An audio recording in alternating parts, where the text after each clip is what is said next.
Sous le mot d'obéissance, nous visons aussi une autre chose, le dépouillement de nos propres désirs et souhaits. Ma volonté propre devant la volonté d'un autre. Ta volonté ici, concrètement, devant la volonté du Père. Ce dépouillement de soi, ce renoncement à ses propres désirs au profit d'un autre établi, celui qui obéit, dans une relation nouvelle à cet autre. L'obéissance est langage et signe. Elle opère aussi quelque chose en celui qui obéit. Elle livre sa vie au vouloir d'un autre et l'attache à lui.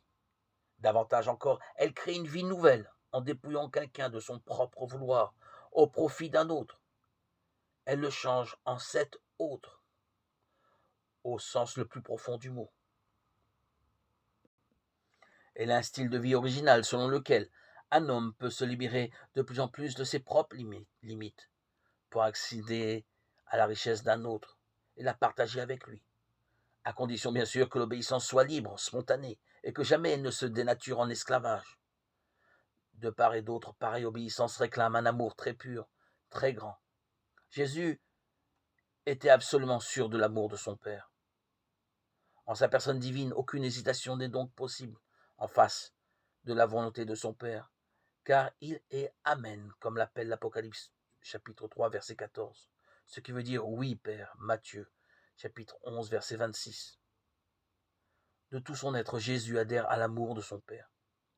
Aussi peut-il dire qu'il n'a d'autre nourriture ici-bas que d'accomplir la volonté de son Père. Jean 4, 34. C'est pour cela qu'il s'est fait homme. Jean 6, 38.